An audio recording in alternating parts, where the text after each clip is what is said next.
mbere yuko nkomeza iyi nkuru ngo tuyirambure, biratangaje ariko biranasekeje. K John mu gufungwa cyangwa gukatirwa iyi myaka, K John kubera iki yaba yatorotse? Eske imyaka 3 ntiyari kuyikora agakomeza kuguma mu gihugu cye?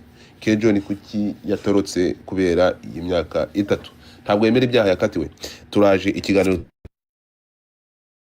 tubirambure, turaje haka umuriro, ariko mu yandi magambo nuko bimeze. Bwana Usokimu, wiriwe, nagusuhuje, amakuru yiriwe? Abambabajwe cyane no kumva K John yagiyeho kugira ngo ajurire. Ubujurire bugomba kuba mari kuri kumva, kuko urubanza rwari rwakaswe kandi agomba guhita agenda. Urumva K John yagomba kumanuka akajurira ari mageragere. Bisaba gushyira ku munzani. Yego. Gusohoka igihugu ukazabaho ibikorwa byawe byo mu gihugu utabigeraho, abantu bawe mu gihugu utabasura uko ushaka, igihugu cyawe n'uburenganzira kuri cyo utakibufite, no kujya mageragere ukamara amezi make, cyane cyane ko mbona runo rubanza rwanihutaga.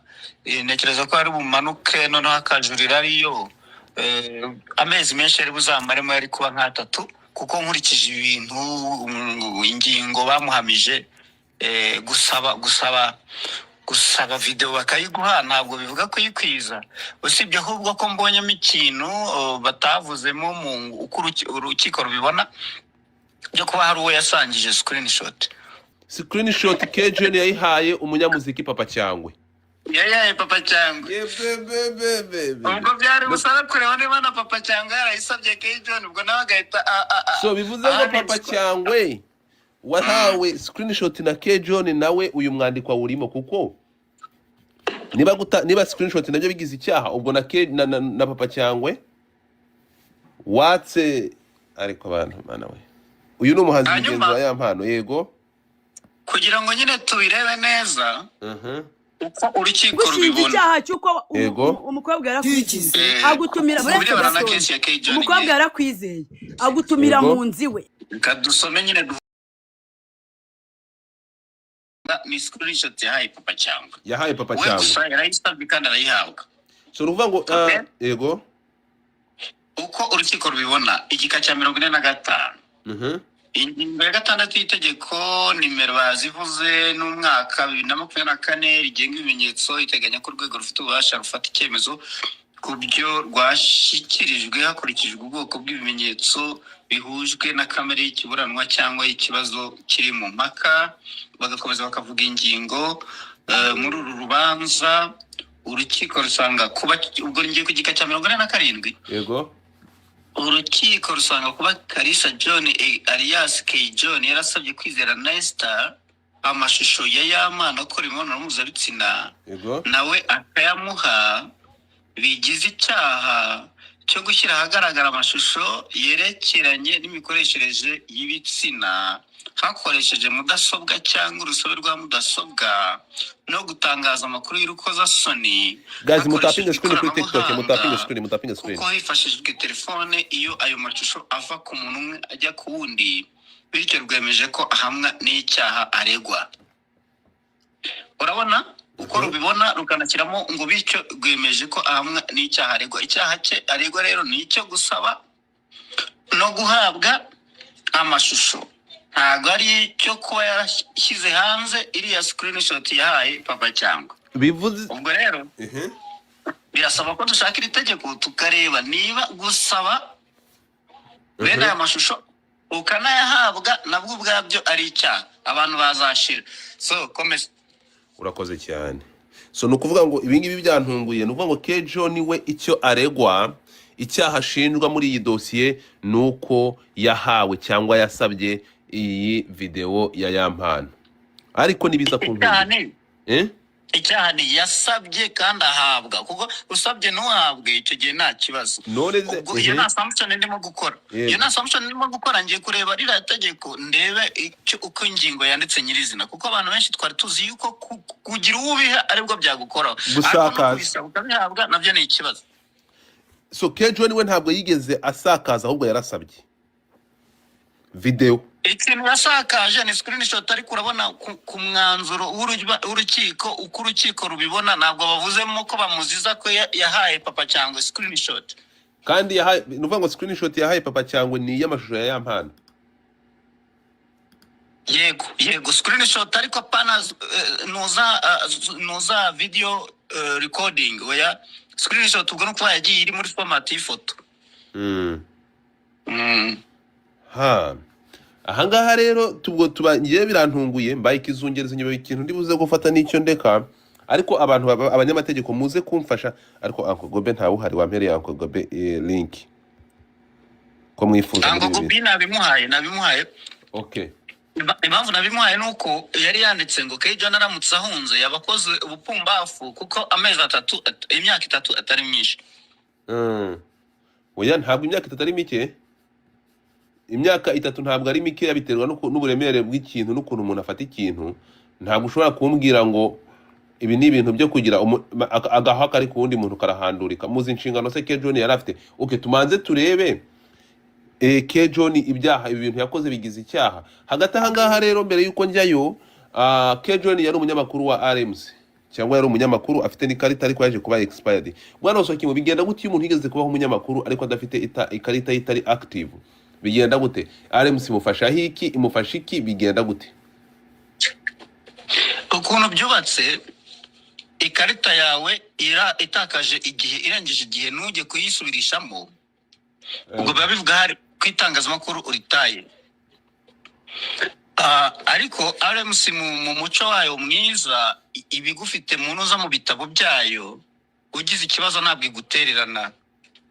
Ariko ku bya K-John urabona imyaka 4 yarishize ikarita yararangiye ataragiye gufata indi byagora ko nk'ubu butegetsi bushya bwa Scovia bwagiyeho ejo bundi bwaba bumuzi. Ariko nanone kuva yarigeze ko umunyamakuru ashobora kuba n'uwo yarakiriwe kuko yagiraga za website nka Kigali Hits. Yego. Gutyo ntekereza ko RMC itamutererana igihe yabakeneye wenda umwavoka. Ndatekereza ko n'abantu benshi bira no muri RP harimo abantu benshi batagira za press cards cyane cyane yuko uko byubatse mu buryo bw'ukuri tujye tuvugisha ukuri iyo ufite badge yuko ukorera RBA ibwayiraremereye kurusha kuvuga ngo ufite badge ya RMC uko byubatse muri society yacu nyarwanda. So ubwo rero usanga K-John ubwo yabaye intamenyekana nta kundi ariko cyane cyane ko no muri rubanza nta twigeze tumva ibimuvugwaho bifitanye isano n'itangazamakuru usibye muri uyu mwanzuro tuyibonyemo ko avuga ati nge nayisabye nk'umunyamakuru naho ubundi nta hantu twari twarabyumvise. Ubu rero turi kuvugana ku makuru ari kongeraho nuko K-John yamaze guca ishene yamaze kugenda. Osoki mbere yuko njya mu mizi y'ibi bintu kugira ngo nzane amakuru mfite ibi ngibi biratangiye iyo shusho kuko natekereje ndeba maze guconnectinga dote uyu musore abaye umuntu wa 4 utorotse kubera ibintu byo muri showbiz by'imyidagaduro. Abantu bo mu myidagaduro abaye uwa 4 nyuma ya Prince Kid nyuma ya Yago Bosco Empire n'uyu nguyu aragiye. Ibi ngibi biratangiye ishusho yibona ute? Reka mbivugaho gato wenda ndaza kongera kubivugaho. Abantu bo mu butabera n'abafatanya n'ubutabera bakwiye kudakinisha bino bintu.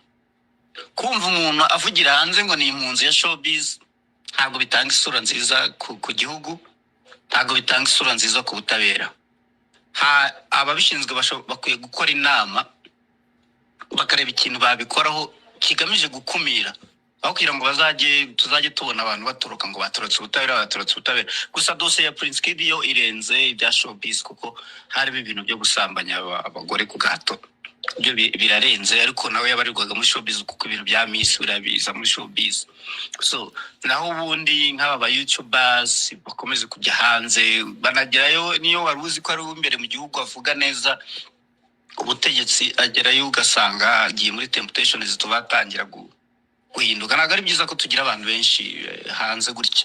Nk'ubu nka K-John ashobora kugerayo akavuga ati ubutabera bwarandenganyije ugasanga atangiye kuvuga ibitavugwa. Ubundi ntabwo twari tumuzi no kuri YouTube cyane ariko ageze hanze wenda kubera abona YouTube yamugaburira cyangwa se ibindi ashobora gutangira kuvuga cyane ni nka uribuka Rutaganda Joel yego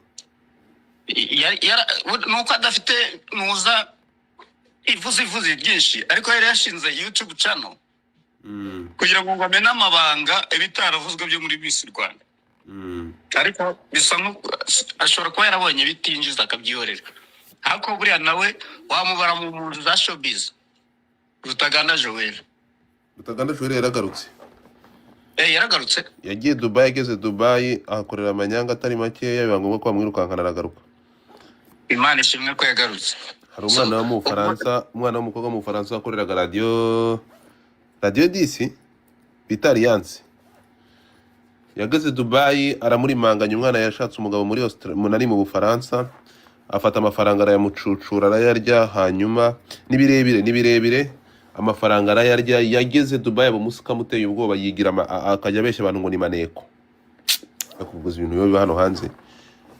Ibyo yakoze byari kurutwa no gukora itanga ibyo yakoreye Dubai byari kurutwa. Rutaganda byari kurutwa nuko yari gushaka iyo YouTube channel akayishinga, kuko ibyo yakoreye Dubai n'amakuru nakiriye ya Rutaganda Joel Dubai ni mabi kurusha ukuntu ari gukora YouTube channel akamena ayo mabanga, kuko n'uyu munsi ni birebire yabaye indibanga.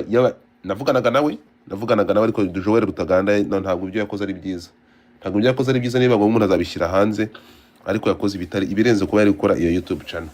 Urakoze bwana Oswakimu, reka tugende gato ya rero ngaruke gato kuri iki kintu munyumve. Tukiraha kangaruke kuri dosiye gato ku makuru adafite gihamya, ko ntabwo biri mu nkiko, ntabwo ngiye kuvuguruza, kuko nujya kwitegereza uru rubanza ukuntu twarukurikiye, tukaza kureba umuntu bita Jihad wafashwe nyuma, uburyo yaje akadomina runo rubanza, akaba nari we uruyobora rukanamwitirirwa. Ibintu biratangaje. Jihad akayobora ibintu byose bigata byitirirwa Jihad. Nujya no kureba no muri uru urubanza rurerwamo Jihad na bagenzi be, kandi Jihad ari mu bantu bafashwe nyuma. Ahangaha ntekereza ko harimo no gutanga isomo no guhwitura kugira ngo abantu bareke gufata showbiz bayigira umwanda, n'ibintu byari bimaze kabiri. Ariko amakuru angeraho ngewe nakurikiranye, muraza kunyumva impamvu nakurikiranye bino bintu deep. Ndi mu bantu batabaje mvuga ko yampana akeneye ubutabera bitewe n'ibyo yari yakorewe. Abantu bankurikiye barabizi, yewe mbishyiramo imbaraga, nakoze icyo nagombaga gukora. Ariko ikintu cyaje kuntangaza, ngiye mba ndi netre, ntabwo njya mfata side. Nyuma yaha naje kugwa ku yindi nkuru ya yampano ari gukora same thing, ari kongera gukora ibisa na biriya yakoze.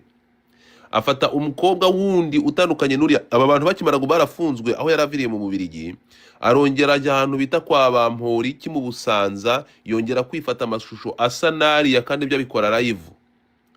Amashusho arasakara, ayo mashusho ajya hanze. Ibintu narabyamaganye ngaragaza ko uyu muntu ibi bintu ashobora kuba yarabigizemo. Urongera gucurika izo ntoki ndagucurikana nazo ngo tomure umvira muri space ugende tomoka. Nanga abantu bazana ubugoryi muri space yanjye, uracurika intoki stupid.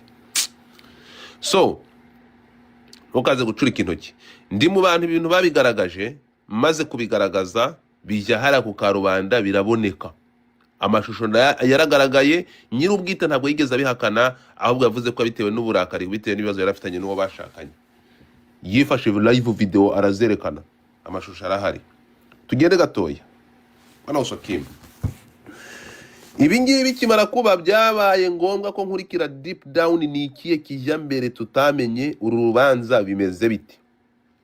Uru rubanza kugira ngo rwitirirwe Jihad cyangwa binaremere Jihad yisange muri uru rubanza ari urwitirirwa. Naje kumenya amakuru ko Jihad yego ari kwitirirwa kino kibazo cya yampano, ariko Jihad afite ibindi bintu byinshi cyane akurikiranweho, afite ibindi bintu byinshi yakoze. Mubizi imbere ku isonga by'umuntu wa complainings agatanga ikirego ni umukobwa Miss Rwanda 2016 Mutesi Jolly. Bivugwa ko yarababwiye ko atari amakuru afite ibimenyetso byanditse cyangwa amashusho cyangwa ibindi, mvuze ko bivugwa, ntabwo bihagazeho 100%, ariko niko bimeze. Bivugwa ko Mutesi Jolly nyuma y'uko Jihad amwibasiye ku rwego rwo hejuru, akamwibasira cyane, akamukoraho ibiganiro birenze kimwe bibiri, akagira n'ahagera ku mubiri we, avuga ko yagiye kubagisha amaguru, yamukoreye buri kimwe cyose. Yibaza ahantu avana amafaranga, avuga ku myambarire, yavuga ahantu avana amafaranga, amakuru angeraho avuga ko uyu mukobwa Miss Rwanda 2016 yahagurutse agasaba ubutabera mu buryo bwihishe kugira ngo uyu muntu aryozwe ibyo kumwibasira. Bikavugwa ko 90% ikintu gifunze jihadi harimo no kwibasira Mutesi Jolly. Ibi ngibi ntabwo mbagiye nkuko ntabwo ikirego kigeze gitangwa, ntigeze narabiburana, ubwo turagendera ku byo yaburanye. Ayo ni amakuru ava mu nda y'isi. Jihadi mu bintu azira harimo na Mutesi Jolly, bitewe n'uburyo ngo yamwibasiye akamukora ibiganiro byinshi. Ibi ngibi Mutesi Jolly arahaguruka ngo arabimuryoza cyangwa kwaje ibi bintu jihadi, akaba ariyo mpamvu ari gusabira bino bifungo. Kuko nituza kwitegereza ndabivuga kuri iyi mpamvu. Mu rubanza nuza gusubira inyuma mu myanzuro y'urubanza, mu myanzuro nabonye ya mbere bivugwa ko uyu musore Yampano yari afite abantu batatu barafite access kuri email ye. Kuri iyi email abantu bari bafiteho access harimo uwo bita Pazo ngo n'abandi bantu babiri aribo bakekagwa gusakaza ya mashusho. Yewe ndetse n'abunganizi bakavuga ati kuki Yampano nkaho wari ufite access kubera iki wadakekwa ngo akore iperereza. Ibi byose ntabwo byigeze bigenderwaho, ahubwo abangaba bivuga ko bakiriye nibo bafunzwe. Kubera iki abangaba basakaje bafite access, ahubwo numwe muri bo bari wafashwa ariwe Pazo yarekuwe. Ba jihadi ba Kejoni ndaza kumuvana kuko araza kubyivugira nibimba ngo nkamubona ku murongo. Icyo mbaza ni kimwe, ba jihadi bahakinze telefone za bari abantu bibye telefone za Yampano, amashusho yabagezeho ate? Ayo mashusho avuga ko bashakaje bo yabagezeho ate? Kuba kekwa kuyavana muri telefone ya Yampano ari Pazo ko yabaye umwere, ko tutigeze tubona muri bari abandi bantu batatu bafite access kuri telefone ya Yampano ngo tubone ukekwaho kuba yarayatanze. Aba bafunzwe aya mashusho yabagezeho ate? Aya mashusho yageze muri telefone aba bantu babikekwaho banafunzwe, aya mashusho bayabonye bate? Ko source yo kuyabona ni abari afite access kuri telefone ya Yampano, ni Yampano ku giti cye. Ko Gitera tutigeze tumubona muri uru rubanza, ko nta Gitera twabonye ahamya ibyaha byo gusakaza amashusho bwa mbere. Aba bakekwaho guhana amashusho hari hagati yabo bo bayakuye he? Kuwa agombaga kuyabagezaho wakekwaga ari Pazo agahinduka umwere, none aya mashusho yabagezeho avuye he? Icyo ni ikibazo cyambaranye ingora abahizi kucyakira, ndaceceka ndabireka. Ariko mu yandi magambo, nguko uko bimeze Yampano ku giti cye, ngewe ntacira kari urutega nyuma yuko mbonye ari amashusho yandi ajya hanze ye, nkagaragaza nerekana n'ibimenyetso nkavuga nti uwo muntu ufungishije abantu ko ndeba yongeye kubikora. Yafashe umwana w'umukobwa wirabura muremure amutwara mu Busanza kwa Bamporiki, amukorera neza ibyabaye muri amashusho twabonye. Mbona Yampano hari amashusho yambaye same thing, abikora urubanza rw'icyaha cya mbere rukiri mu iperereza. Yampano yarahamagawe, Yampano ntabwo yigeze akurikiranwa. Bivuze ngo kese ya Yampano yakoreshejwe mu guhana aba basore bari bakomaze igihe kirekire bakora ibyaha kuri social media, ariko ntabwo ndi kubikurura ngo myumve. So bwana Kejoni, I mean Oswakim, ngiye kugerageza gushaka Kejoni nibe niba mubona kuri telefone. Nibyo yatorotse? Ni iyihe mpamvu yatumye atoroka? Niba yatorotse kubera bino byaha, ese aracyari mu Rwanda? Ni ibihuha n'amagambo y'abantu. Mureke ngerageze gushaka Kejoni turebe niba mubona ku murongo wa telefone. Nimubona uwe ni uri buze gutanga verisiyo y'ukuri ya nyayo, kuko biratangaje. Nkuko maze kunsomera bino iyo dosiye, Kejoni nta hantu hagaragara atanga amavideo. Kejoni aragaragara mu rubanza nk'umuntu wakiriye. Kwakira bigize icyaha? Niba kwakira nta ngingo ihana kwakira, Kejoni yaba arengana. Ntabwo ngiye gufata imyanzuro y'urubanza. Ikimenyimenyi mu kwitegereza kwanjye hano, ndabona tariki ya 31 z'ukwezi kwa 2025 Kejoni ntabwo ari kwitaba.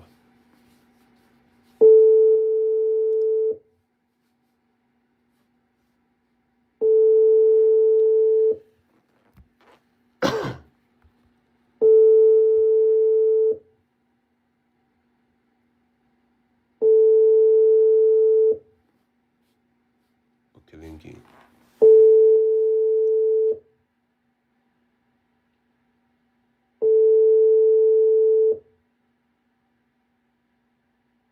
tuvugana none kuri moto musaza reka ntajyaho none nde kuri Twitter cyangwa kuri IG nako kuri TikTok ngwino kuri Twitter sawa sawa sawa batona na account zanjye gatoya na account. Okay bwana Osoki mureka twakire Kejon niwe uri buze kubishyiraho umucyo yaba bibiri muvugwaho ko yatorotse akagenda. urumva ko atari mageragere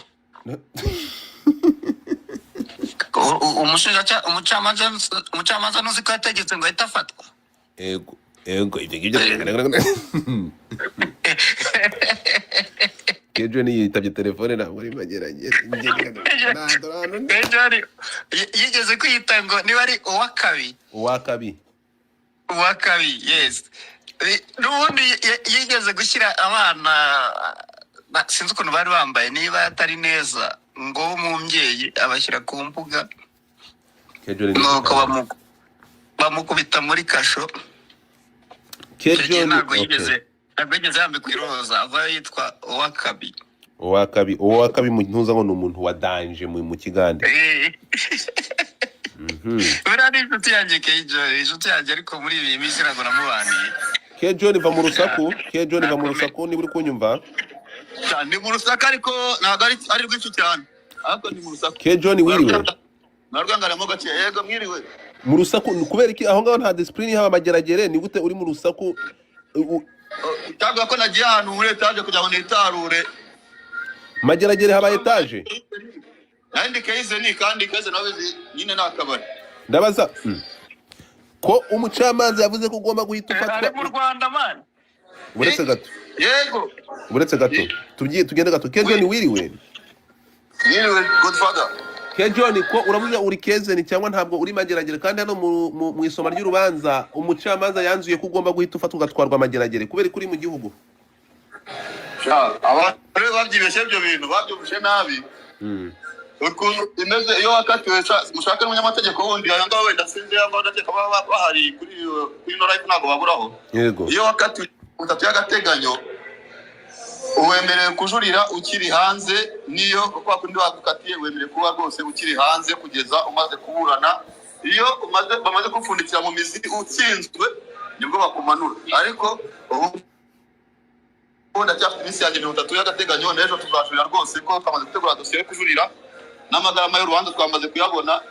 Urumva iyo ujurira uri hanze wemerewe ugomba gutanga amagarama y'urubanza waba ufunze nayo yatanga. Rero ibyo byose twamaze kutegura nta kibazo gihari ahubwo muri cyo abantu ari kugenda bavuga ngo Kejon genda gake amakuru angeraho kandi mpagazeho nuko wamaze gutorokera i Bugande nyuma yo kuba gukatiye imyaka 3. Amakuru mfite ngo nuko wamaze gutorokera i Bugande ibi ngiye urabivugaho iki?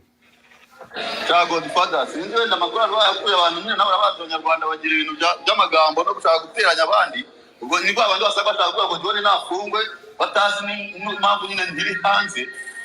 Abo rero nibo bari kugenda bakwiza ibyo bihuha ngo John ngo yatotse n'iki Uganda ni mu rugo sinzi n'abantu babizi niho mu rugo niyo nagira n'abagiye mu rugo ariko siho ndi nibereye Nyabugogo Kezen nushaka za ndebe niho nibereye.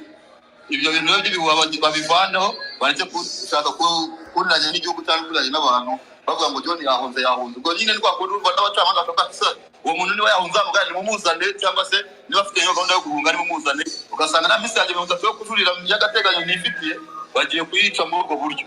Ibyo bintu byo nshaka kugira ngo rwose mbane. John yego Aswaki amakuru Kalisa John ni meza cyane igihuha cyari cyakwiriye rwose ariko natwe ariko nabigira nese ndabihorera tu mu umwanzuro w'imikirize y'urubanza ntabwo handitsemo ko Kalisa John ahita afatwa ngo afungwe. Ntabirimo utegetse ko Pazo ahita arekurwa agataha. Nicyo nuho nyari jambo dutegetse Kalisa John Pazo bagiradi n'abandi bagomba gufungwa ariko bafite 30 yo kujuririra iki cyemezo abatakishimiye. Okay reka tugaruke gatoya Kejon hanze mpaka urukiko Kejon wowe isomwa ry'urubanza cyangwa imyanzuro yafashwe n'urubanza ngiye ndabizi ko wagiye ubwibihakane cyangwa uryemere ndabizi ko wagiye ibyo ngibyo ntabwo ngiye njya mpubuka, ntabwo njya mvuga amakuru afite gihamya, ariko tubyihorere. Ntabwo mbyibana, ntabwo nongera kubivugaho, aziro ngo tubwiye kuri Kezen uri mu Rwanda, it's okay. Kezen Nyabugogo, ariko source y'amakuru yanjye uretse gato, telefone y'umuntu uri hanze kunisona bayihamagare. So ubwo source y'amakuru yanjye imbwira ko deja bamaze kugenda. So tugaruke gato ya kuri iki kintu. Ntabwo matinda, reka ntabwo matinda usakimu. Ke John uretse nyemerera kano kantu. Yego. Kalisa John namamagaze nuza WhatsApp video call. Anyereka ko ari Kezen. Ibyo barabikora nyuma. Nzi ko bitakunda. Leta nzamutangira ubuhamya. Arabikora nyuma yahangara biguhamagara. Umva ngubwire bwana Ke John. Oui. Wakiriye gute ibingibi nimara kwaza kino kibazo urahita ubikorera kwa Usakimu? Wakiriye gute uhita ubikora umuhamagare kuri video call? Wakiriye gute isomwa ry'urubanza ugakatirwa imyaka 3 nk'umuntu wacishije amaso mu byaha ushinjwa, wasanze ushinjwe iki? Wakiriye gute isomwa ry'urubanza? Nakubeshye nubwo ntazi by'amategeko cyane, ariko nje byarasekeje, n'ukuri kw'Imana no biracyansetsa. Nibona ngo John, urumva ngiye bwa mbere ndegwa ngo narezwe ko Pazo yampaye video, ngo nicyo kintu naregwaga.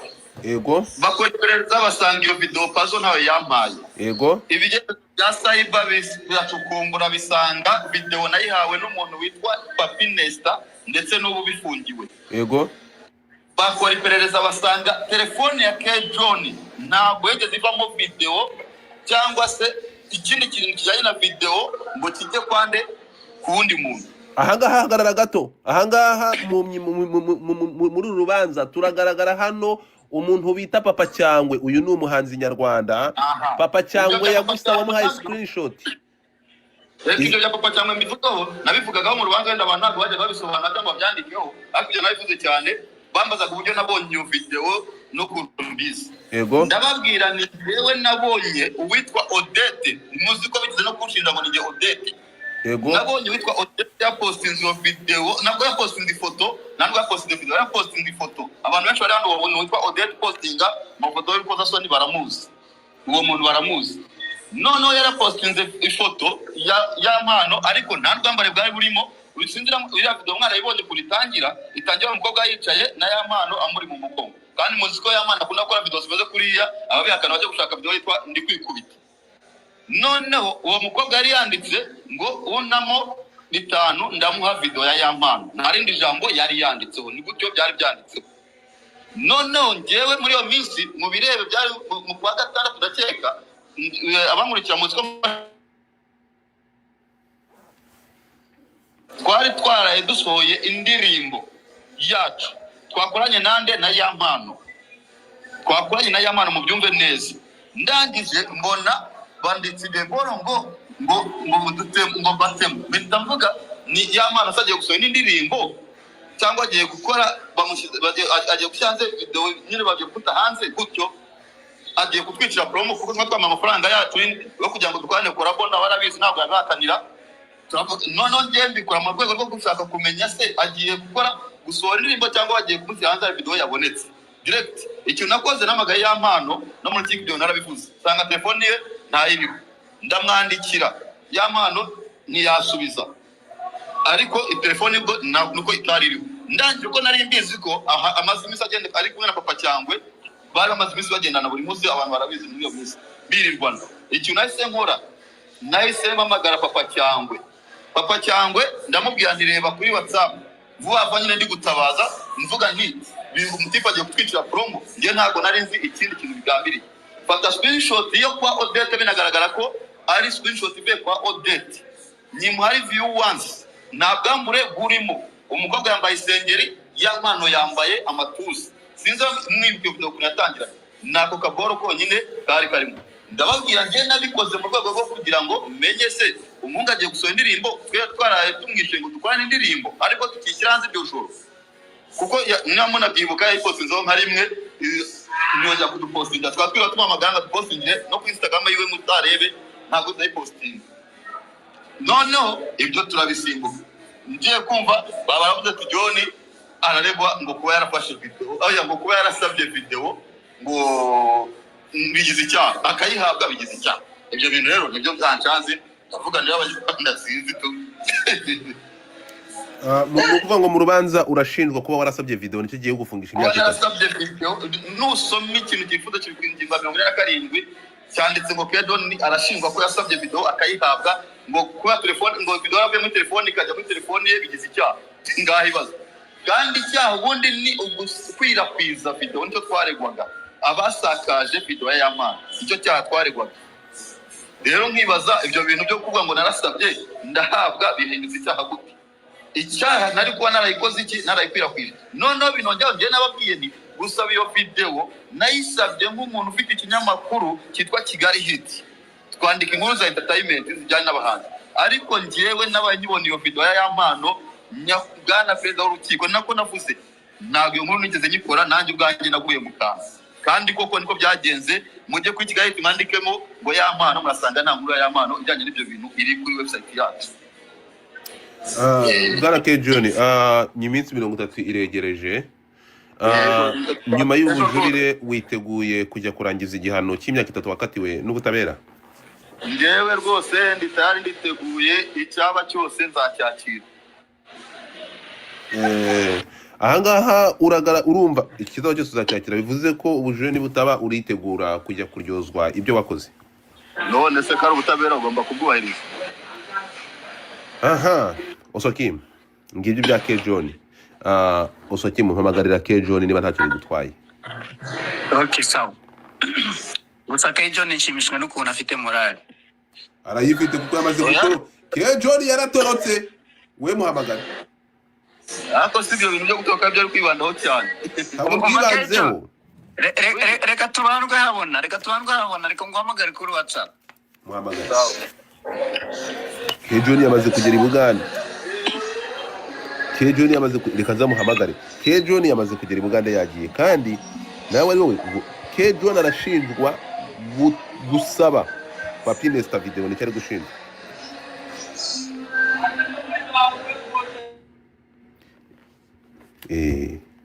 Kejon warashinjwa gusaba video ntabwo ashinjwa gusakaza video. Reka Bwana Osokim ahamagare Kejon atubwire niba ari mu Rwanda cyangwa yamaze kugera mu bubaka bwa Kabaka mu na Uganda Kampala. Reka turebe reka nzagaruke. Umuhungu yarakarenze kera Kejon uramukinisha. Kejon yarayobye so ntabwo njye napfa guhuruduka ngo nkore inkuru nuko bafite amakuru niyo makuru nari mfite. Kejon reka twumve icyo bibaza kubitubwira we reka Osokim agaruke arakaye gazi mutapinge screen kuri TikTok tapinge screen ababibasha mugende mu nkorere muri gift gallery mukoreye abantu hafi 900 mu nkorere muri gift gallery ubibashije muri gift gallery yavane makanta vanamo kugira ngo pano ibe active murike twumve Kejon ahantu ari ngayo nguko ibya Kejon nakasa mutwe ibya Kejon byambereye agahoma munwa. Kejon yabyitegereje. Kejon ati nukuri ntabwo ngiyewe numva uburyo ngomba gukatirwa imyaka 3 kuko umuntu yaramusabye video. Nari maze kubabwira mu kanya amakuru ari kungeraho cyangwa nakomeje gutuzuzanya nimuza kwitegereza ibi bintu mwabantu mwe biratangaje. Kubera iki cyaha hafashwe abantu ba mbere bagafatwa byagenze bite kugira ngo Kejon yisange ari abantu bagomba gufungwa? Ese ko duheruka bari mu iperereza ry'uwashakaje video wa mbere, iyi video yageze hanze ite? Ninde wayishyize hanze hagati ya Yampano n'abantu bafite access kuri telefone ye ko tabuzemo umuntu numwe?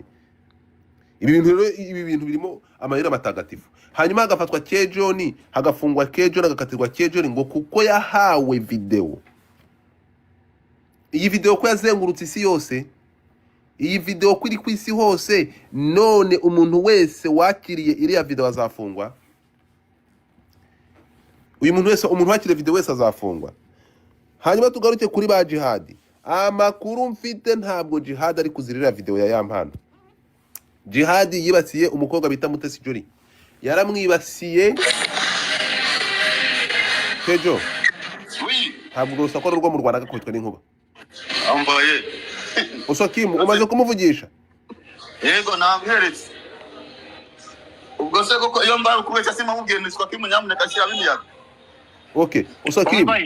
yego John aranyeretse nabonaga amabara n'amatara nk'ijyanye Bugogo. Oswakimu ntukoresha amarangamutima, ntabwo umugabo ari mu Rwanda. Komeza nanjye umbwire. nibyo mubwiye, iyo mba ari umuntu ushaka kumubeshya mba mubwiye nti mvugira. Yego. Oya, umva mubwire, reka mubwire indi test tugiye gukora. Yego. John naduha abantu nka batatu bari kumwe nawe aho kuri base. Naguha umuntu umwe uvuga ikinyarwanda. Bivuze ngo ibimenyetso agwaye ntabwo byemeye. Ngiye ndashaka kugira ngo abantu bakuvuge ibihuha. Mbonye hano handitse Arada Nyabugogo ariko ntabwo mazi. None ngo urashaka ngo umuntu uvuga ikinyarwanda ahubwo cyamurafite. Ntawe uhari. Ntawe. Kejo nari Kampala. Ariko uburenganzira bwe yagenda akanagaruka. Kugishiza uno muntu umubwira ahantu uti. Mugishe umuntu. Halo. Yabite biti. Ni byiza amakuru meze mute? Meze nagiye bariko sebo. Oya turi Nyabugogo twebwe ntago tuvuga uruganda. Wamwumvise ko bizire cyo. Turi Nyabugogo ntago tuvuga uruganda. Rero cha ibintu bari kwashiramo rero Joy Bora sinamwe muri gushaka. Okay. So it's okay. Ngayo nguko. Kejon niki icyifuzo cyawe niki usaba nyuma yuko uru rubanza ku makuru ufite byagutunguye? Icyo nsaba ngewe bikanagushengura. Wabyakiye gute? Icyifuzo cyawe niki? Urasaba iki? Icyo ngewe nisabira, urabona ko tugiye kujya mu bujurire, nyamuneka abacamanza mushyiremo ubumuntu ndetse munashyiremo amategeko afatika yerekeye kabisa ibyo ndi kuregwa n'ibyo gushinga. Ibi bintu ngewe ndi kwaza narekuye mu rw'ibanze narekuye babona ko nta kibazo. Icyo cyaha mbere cyo twaregwaga, icyo kindi kije gute kuko icyo kuvuga ngo narasabye ndahabwa, kandi icyaha cyari kuba wenda narasabye nahabwa nanjye ngatanga, ariko basanze ntanga narahawe gusa. Icyo cyaha rero basaba ko bose bandenganura. Imyaka 3 ni myinshi bro. Imyaka 3. Okay, Kejon imyaka 3 ni myinshi. Bamwe mu banyamategeko babashije kugira igitekerezo batanga kuri iki cyaha, kuri iki kibazo cyawe, bati Kejon ubugwari nikosa yakora nuko yahunga gatoroka ntafungwe imyaka 3 kandi yakaba yakora imyaka 3 agakomeza kuba mu gihugu. Abantu bavuga ko gukatiye wayifungwa rwose, n'abafunzwe 25 n'abafunzwe burundu. Ikibi ni ugutoroka ubutabera cyangwa gutoroka u Rwanda. Ibyo ni ikintu rero ntakora. Ni ikintu utakora. Cyane ikintu ntakora. Bivuze ngo niba bakubonye ugenda bwaba ari ubutembere nk'umuntu ugifite freedom yo gutembera kuko igitegereje iminsi 30. Kuko wasanga uwo muntu wasubije amakuru urabizwa nibera kenshi mandi hano keze. Wasanga yambonye ngiye Nyabugogo agatagira ngo John arambutse ngiye muri gare. Yego. Kandi wabizi nibera Kamonyi, iyi modoka yanjye yapfuye.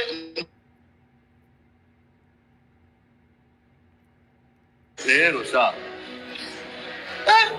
cyaje nakuye kinanje babimbwiye ndikanga tu ndavuga se none bagiye kunyita Nyarwanda. Kejon ubwo ngayo nguko ubwo reka tutegereje kizava mu bujurire kandi ubujurire nabwo nibidakunda ubwo nubwo uzamanuka ujye kuri ikigori. Oya nta kibazo kabisa, abanyarwanda muzangire impuhwe nibidakunda mujye munshyiraho nzababwira kode bazabamaye yo kundamo imbungure zibe nkeya nirira umuceri. Naho rwose batuze, umuhungu wanyu arahari. Naho no kuba rwose najya na Uganda rwose ni mu rugo, famille yanjye nihiba nyinshi niho yibera, no kuba najya nta gitangaza kirimo, ariko icyo babwira cyo u Rwanda n'igihugu cyanjye, ndi umwene gihugu w'u Rwanda full 100%.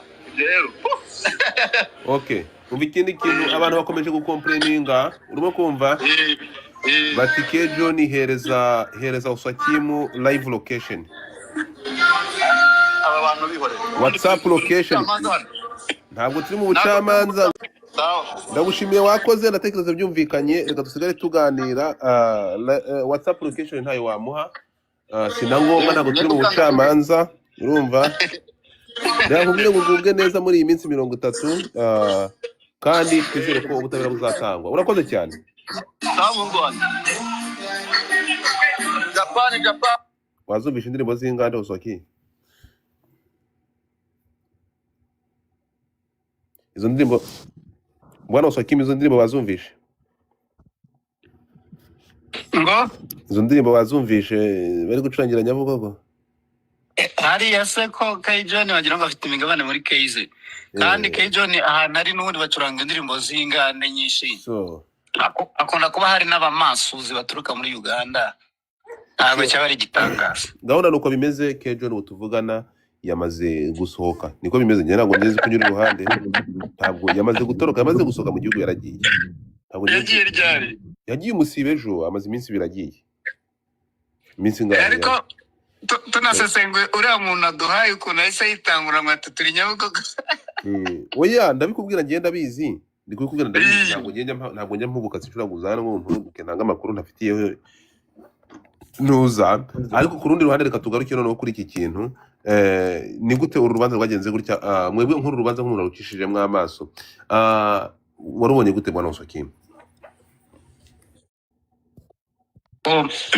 Ni urubanza ubundi rw'amateka, nuko rimwe na rimwe itangazamakuru ari ibitangazamakuru biremereye, ari ibyo hagati usanga babihariye abo ku mbuga nkoranyambaga, ariko ni urubanza rw'amateka kuko nibwo bwa mbere mu mateka abantu ku mugaragaro bahamijwe ibyaha byo gukwirakwiza amashusho y'abantu bakora imibonano mpuzabitsina.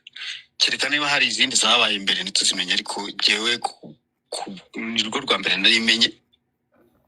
Akaba rero harimo n'amasomo akomeye. Noneho ugasanga ku mihanda abantu bavuga bati nyiramashusho nyirizina nawe yagombaga kubibazwa. Umuvugizi wari mbere bitari urubanza rutaratangira yaravuze ati ntabwo amategeko agira amarangamutima. Niba ibintu byanditse gutya ko kwifata amashusho y'urukozasoni, bataranditse ko kwifata amashusho y'urukozasoni ari icyaha, ubwo ntabwo wayifashe agomba kubibazwa. Ariko itegeko riba ryanditse ko kuyakwiza ari icyaha, ubwo nyine wayakwije biramukora.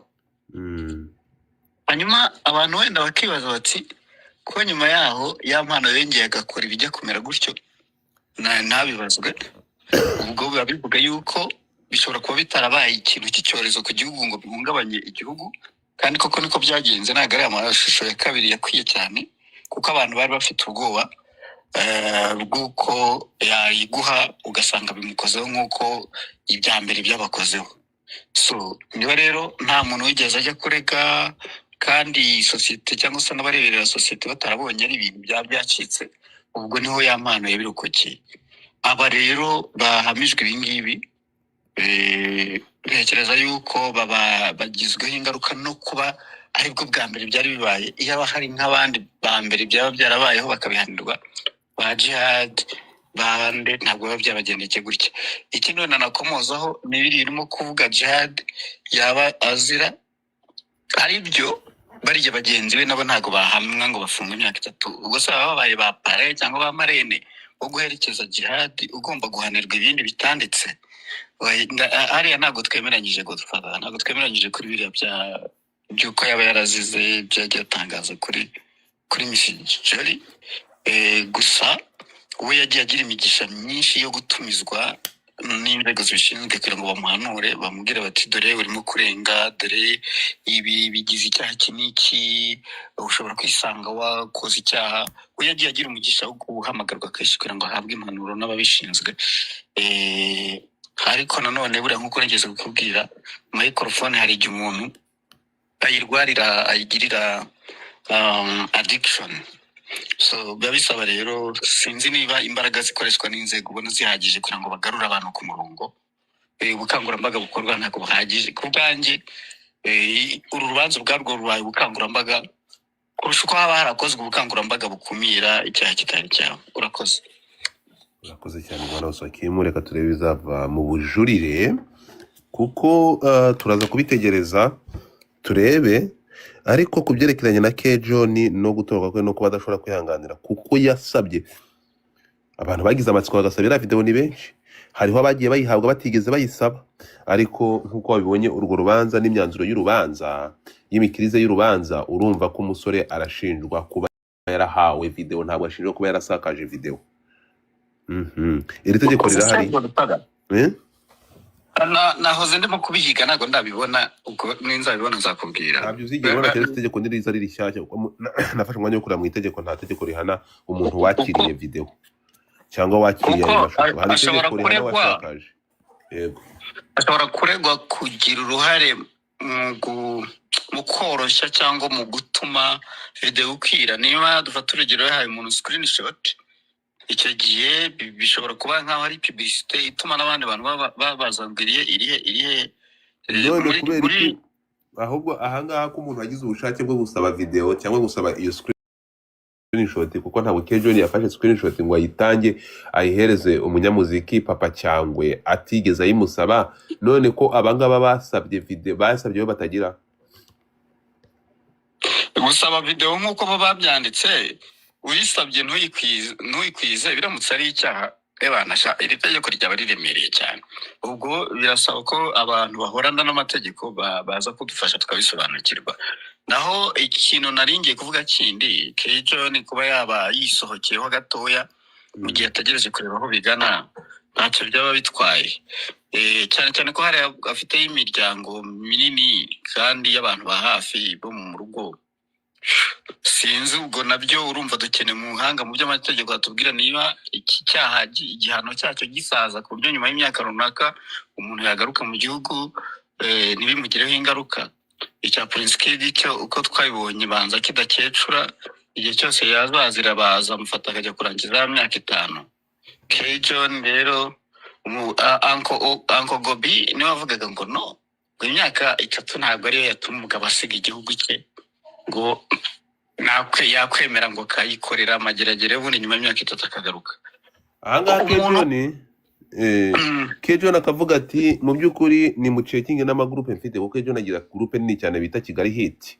Ati njyewe ku tariki ya 31 mu kwezi kwa 2025 nagiriwe inama n'umuvugizi w'urwego rw'ubugenzacyaha RIB Dr. BTR Murangira, angira inama yo gusaba ko navanaho ntuza. Yagiriwe inama yuko agomba gusaba abantu kudashyira video muri iyi groupe. Wana usaki murashaka kujya ngusomera iri tangazo rero itariki ryandikiwe akimara kubigirwamo inama n'umuvugizi w'urwego rw'igihugu rw'ubugenzacyaha. Nsomera iryo tangazo. Kejon akavuga ati mu by'ukuri nyuma y'iri tangazo nta kintu gisa na video y'ubwambure cyangwa n'ibisa nabyo byongeye kunyura muri groupe mbere y'umuyobozi ya WhatsApp. Nsomera iryo tangazo uyu musore yashyize muri groupe abigiriwemo inama n'umuvugizi w'urwego rw'igihugu cy'ubugenzacyaha bwana BTR Murangira. Yego, Kejon 31/1/2025 ingamba nshya muri groupe ya Kigali Hit. Umuntu wese uri hano ategetswe gukurikiza amabwiriza akurikira muri groupe. Birabujijwe kuhacisha amafoto cyangwa video z'urukozasoni za porno, imvugo zihembera inzangano, amacakubiri, kuvuga nabi leta cyangwa kuvuga n'abayobozi cyangwa guharabika undi, uzabyongera azirengera ingaruka zabyo. Murakoze. Yakizaho ari saa 9 nako saa 1:30 z'umugoroba. Ibi hari mu umwaka ushize 2025. Ibi nuvuga ngo izi saga n'ibibazo by'ibi ngibi ntibyari byakabaye. Ahangaha Kejon ati ni gute mu by'ukuri nshobora kwisanga ndi muri ibi bintu mu myaka maze muri iyi showbiz ntarigeze nshinjwa icyaha icyo ari cyo cyose. Uyu munsi nyuma yaho naganiriye n'umuvugizi wa RIB ngakora n'iri tangazo nkarishyiramo ko ari ngaya amatariki n'amasaha arahari, nyuma yaho ni gute nasangwa muri ibi byaha? Yewe ndarengana, nkeneye kurenganurwa kuko ntabwo nigeze ngira uruhari mu masakazwa y'aya mavideo. Sinzi impamvu ndimo gukatirwa gufungwa kandi ntaragize uruhare urwo ariko rwose mu gusakaza iyi video. Ndetse no muri groupe irimo abantu benshi ntawatinyutse gushyiramo iyi video kuko nari narashyizemo itangazo 2025 tariki 31 z'ukwa mbere mbigiriwemo inama n'umuvugizi w'urwego rwa RIB BTR Murangira. Kejon ati ndasaba kurenganurwa kuko ndi mu bantu baba bagiye kuzira kamama iyi myaka nakatiwe, mu by'ukuri ndimo ndarengana.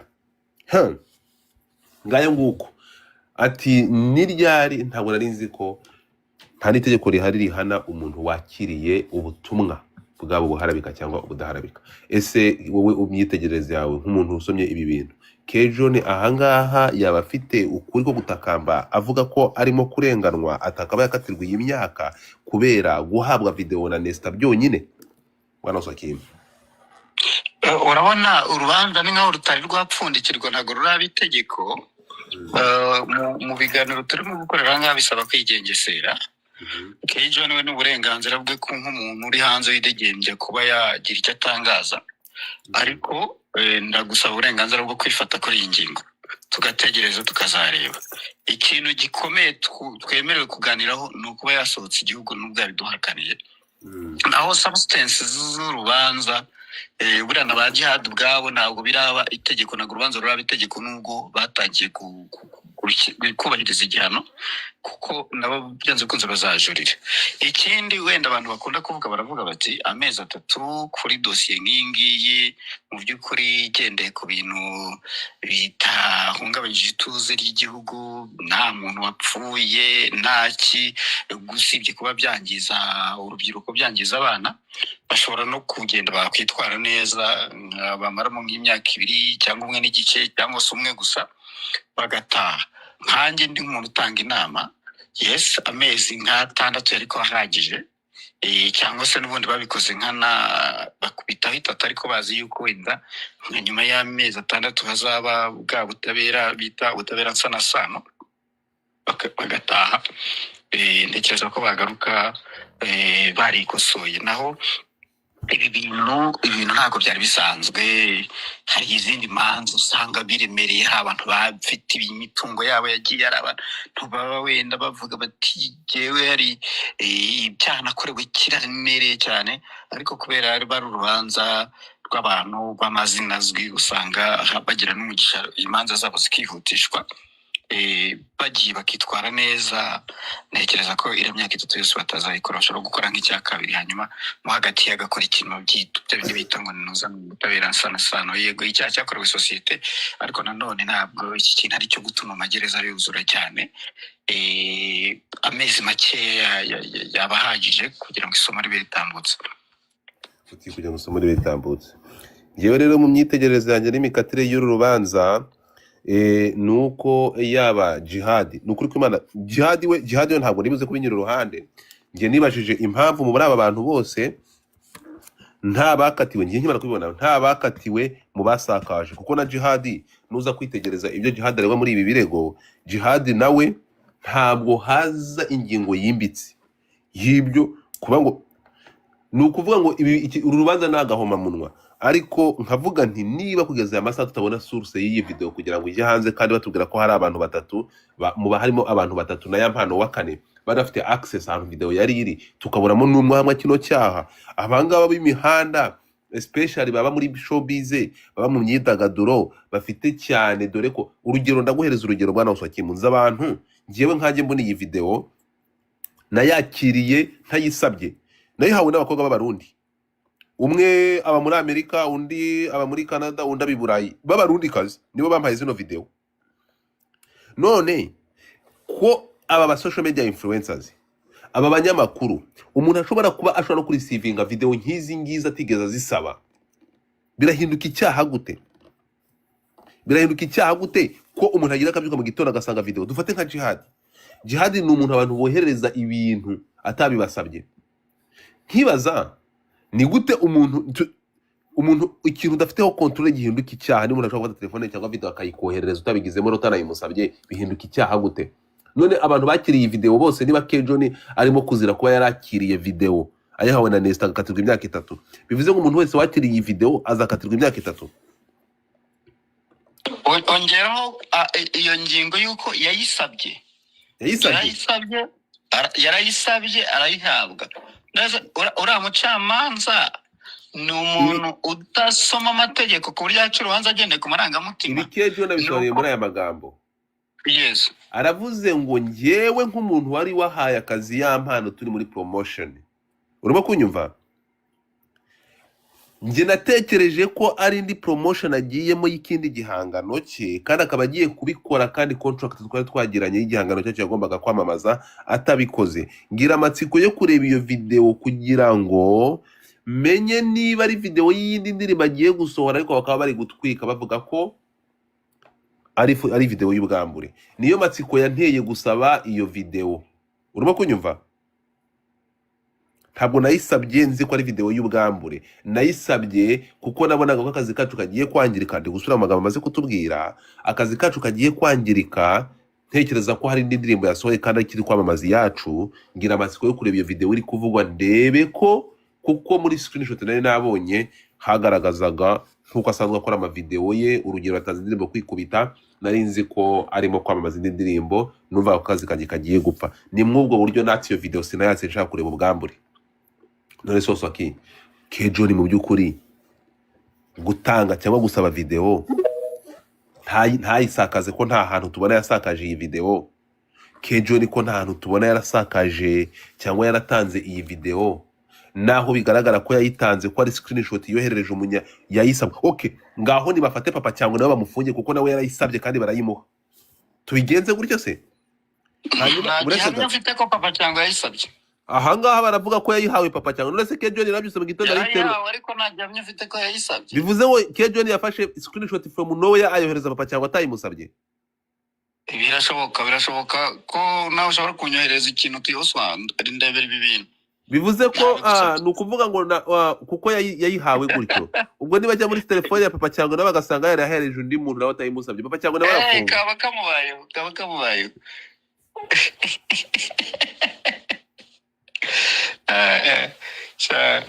Tugarutse kuri Jihad.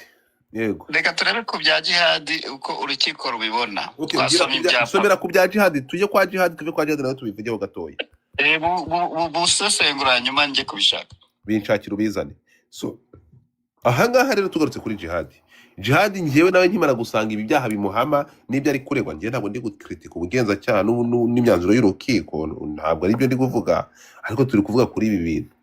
Ngewe ndi kwibaza Jihad, bareka bamaze baturebere, bamaze badusomera icyo Jihad ari kuregwa n'icyo ari gushinjwa, nibwo nibugira ikintu uvuga kuri Jihad. Tureke tuvuge kuri Jihad. Jihad nawe yewe ibintu biratangaje, ibintu nagahoma munwa, ariko mumbwire ngo mutapinge screen kuri TikTok, mutapinge screen mujye muri iyo gift gallery, ababibasha mugira icyo utuntu mukuramo. Rega n'izi ndege ebyiri bazikuramo, hanyuma Oswakimaze aturebere ku bijyanye na Jihad. Ariko natana tuzaragera kuri Jihad.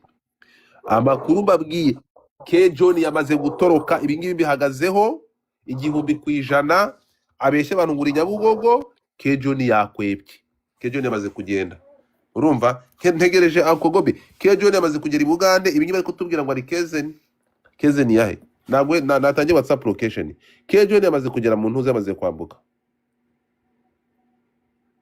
Urukunyumva, K-John yaratorotse, K-John yaragiye n'abamufashije kugenda. Ngewe nara amakuru ntabwo njya mpubuka, ibintu nababwiye ejo ko nari mfite amakuru. Urukumva, reka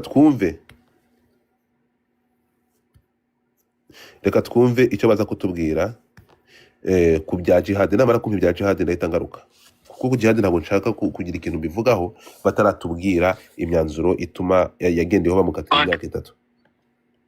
Ndabona mabonye hadusomere. Reka turebe.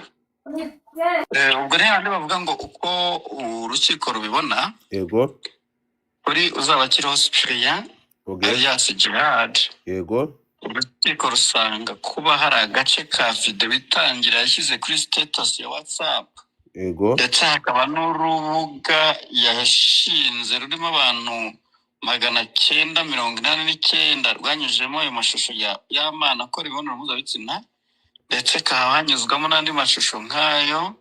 Rusanga uru rubuga rufasha gukwirakwiza kuko ikigiyeho gihita kigera kuri buri wese urubarizwaho.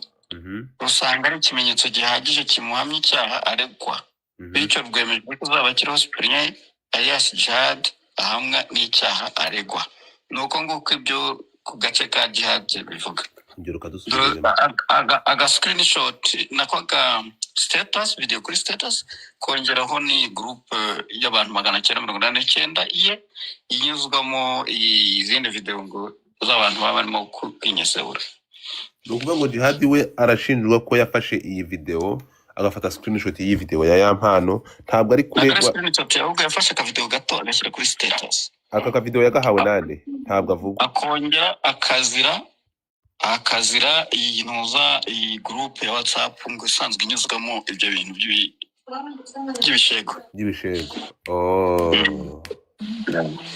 so naho uwamuhaye video kereka nsomye inuzu imikirize yose rubanza navugaga ko akone uko urukiko rubibona ibi byashingiweho kugira ngo akatirwe. Yego ndagushimiye. Rwanda rw'ejo uranyumva? ndakumva muhumva.